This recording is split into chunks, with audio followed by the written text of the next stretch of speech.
दोस्तों ये है आर्बिट्राज ट्रेडिंग का पार्ट टू। पार्ट वन में हमने ये सीखा था कि आर्बिट्राज ट्रेडिंग क्या होता है और उसमें आप कैसे पैसा बना सकते हैं। आर्बिट्राज ट्रेडिंग ऐसी स्ट्रेटजी होती है जिसमें आपके प्रॉफिट होने की 100% प्रोबेबिलिटी होती है। उसमें हम लोगों ने एबट इंडिया का एग्जाम्पल लेके ये डिस्कस किया था कि आप उसमें जिस एक्सचेंज पे भी एबट इंडिया का प्राइस ज़्यादा चल रहा है और सपोज करिए एबट इंडिया आपके पास डीमेट अकाउंट में ऑलरेडी है, तो आप ज़्यादा वाले पे बेच करके और वापस कम वाले से बाय कर सकते हैं। सपोज करिए आज आपके पास एबट इंडिया रखा हुआ है तो आप उसको एनएसई पे 20,205 पे बेच दीजिए और उसको फिर बीएसई से 20,194 पे खरीद लीजिए और ये जो 11 पॉइंट्स का डिफरेंस है ये आपको मिल जाएगा। और हमने पार्ट वन में जो देखा था तो पार्ट वन में आपको 90 रुपए का डिफरेंस दिख रहा था जो अभी 11 पॉइंट्स का बचा है। तो उसी डिस्कशन को हम थोड़ा सा आगे बढ़ाते हैं। अब दोस्तों जैसा कि मैंने आप लोगों को बताया था पिछले वीडियो में पार्ट वन में कि 90 रुपए का डिफरेंस था। पहले तो आप देख सकते हैं उस दिन 90 रुपए का डिफरेंस था, आज सिर्फ 11 रुपए का डिफरेंस बचा है। तो ये जो डिफरेंस होता है एनएसई और बीएसई में, ये जो दो डिफरेंट एक्सचेंजेस हैं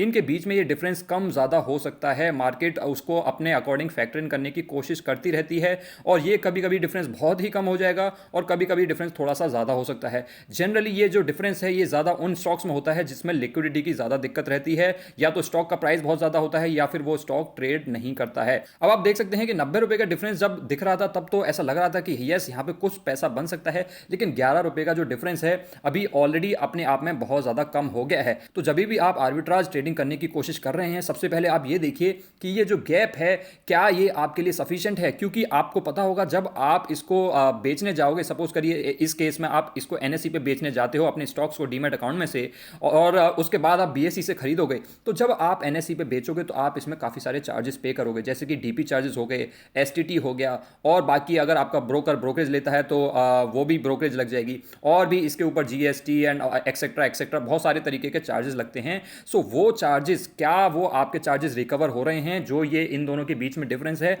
आपको ये सारी कैलकुलेशन करनी पड़ेगी, तभी वो आर्बिट्राज अपॉर्चुनिटी आपके लिए अच्छी मानी जाएगी। अब अगर दोस्तों आपने ये कैलकुलेट कर लिया है कि ये जो डिफरेंस मुझे मिल रहा है एनएसई और बीएसई के प्राइस में, ये जो चार्जेस हैं इनसे बहुत ज़्यादा है, इसका मतलब जो प्रॉफिट है वो आपको चार्जेस काटने के बाद भी प्रॉफिट बन रहा है, तो आपको एक और बहुत इंपॉर्टेंट चीज़ सोचनी चाहिए जिसकी वजह से आर्बिट्राज ट्रेडिंग मैनुअली कर पाना सबसे ज़्यादा मुश्किल होता है, उसका नाम है दोस्तों लिक्विडिटी। अब मैं आपको दिखाता हूं कि लिक्विडिटी से क्या प्रॉब्लम आती है और ये जो चीज़ें हमने थ्योरेटिकली सीखी क्यों ये प्रैक्टिकली बहुत ज़्यादा पॉसिबल नहीं है। तो आप इसमें देख सकते हैं दोस्तों, लेट से आपने डिसाइड किया कि भाई मैं डीमैट अकाउंट में जो एबट इंडिया होल्ड कर रहा हूं उसको मैं 20,205 पे बेच दूंगा और उसको वापस मैं बीएसई से खरीद लूंगा। अब आप यहां पे एक बार ये देखिए, यहां पे बिड्स और ऑफर्स देखिए, यहाँ पे ये हैं बायर्स और ये हैं सेलर्स। अगर आप इसको 20,205 पे बेचने जाएंगे, यहाँ पे 20,207 पे लोग बेचने को तैयार हैं, लेकिन बायर्स देखिए ना कहाँ पे खड़े हैं। लेट से आपने अपना यहाँ पे बिड लगा दिया 20,205 पे, आप सबसे आगे खड़े हो गए सेलर्स में, लेकिन बायर्स तो 20,190 पे खड़े हैं। तो आपको जो लग रहा था कि मेरा जो स्टॉक है वो 20,205 पे बिक जाएंगे,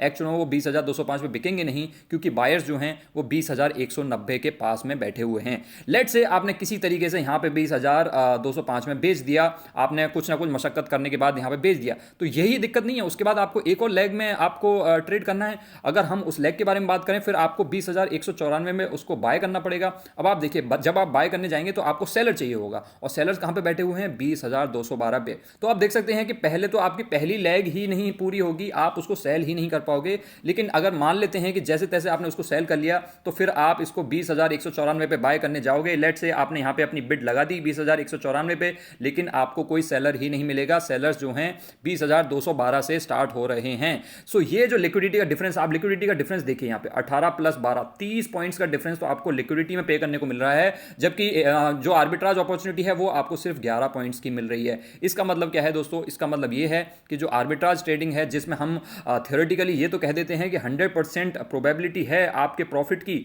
लेकिन उसको एग्जीक्यूट करना, उसको प्रैक्टिकली कर पाना बहुत ही ज़्यादा मुश्किल होता है, स्पेशली मैनुअली कर पाना इसको बहुत ही मुश्किल है। आर्बिट्राज ट्रेडिंग जो है यूजुअली सॉफ्टवेयर्स द्वारा किया जाता है। Usually high frequency trading firms होती हैं, मीडियम फ्रीक्वेंसी ट्रेडिंग फर्म्स होती हैं और जो ट्रेडिंग कंपनीज होती हैं या फिर जो एल्गो ट्रेडिंग होती है उसके अकॉर्डिंग की जाती है। मैनुअली आर्बिट्राज ट्रेडिंग को सक्सेसफुली एग्जीक्यूट कर पाना थोड़ा सा मुश्किल होता है।